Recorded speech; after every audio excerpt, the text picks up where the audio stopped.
Attention. The double-minded man is unstable in all his ways. James chapter 1, verse 8.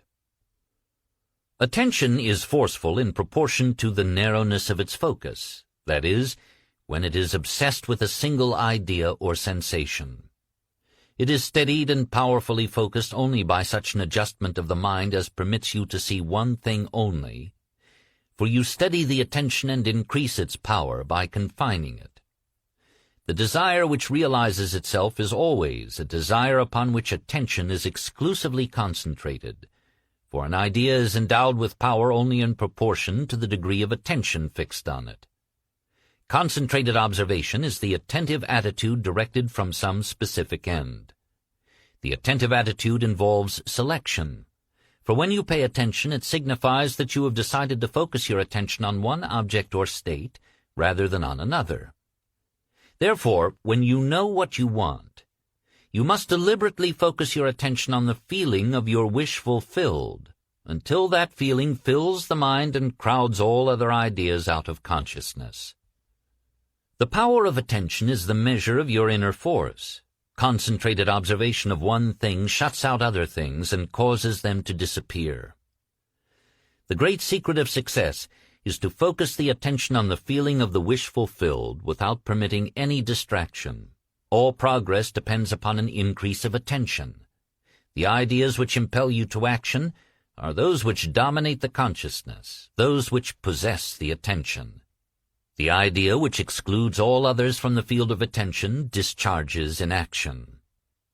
This one thing I do, forgetting those things that are behind. I press toward the mark. This means this one thing you can do, forgetting those things that are behind. You can press toward the mark of fulfilling your mind with the feeling of the wish fulfilled. To the unenlightened man this will seem to be all fantasy, yet all progress comes from those who do not take the accepted view, nor accept the world as it is. As was stated heretofore, if you can imagine what you please, and if the forms of your thought are as vivid as the forms of nature, you are, by virtue of the power of your imagination, master of your fate. Your imagination is you yourself, and the world as your imagination sees it is the real world. When you set out to master the movements of attention, which must be done if you would successfully alter the course of observed events, it is then you realize how little control you exercise over your imagination, and how much it is dominated by sensory impressions and by a drifting on the tides of idle moods. To aid in mastering the control of your attention, practice this exercise. Night after night, just before you drift off to sleep, strive to hold your attention on the activities of the day in reverse order. Focus your attention on the last thing you did, that is, getting into bed, and then move it backward in time over the events until you reach the first event of the day, getting out of bed.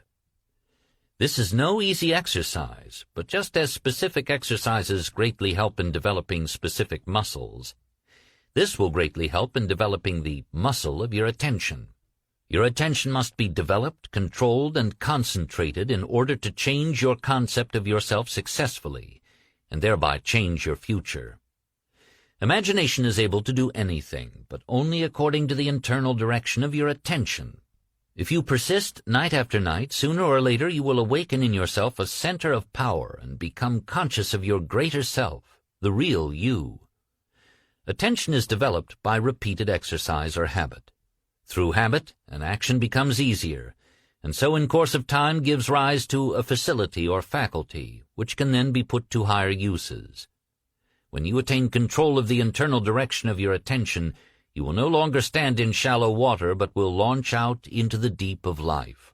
You will walk in the assumption of the wish fulfilled, as on a foundation more solid even than earth.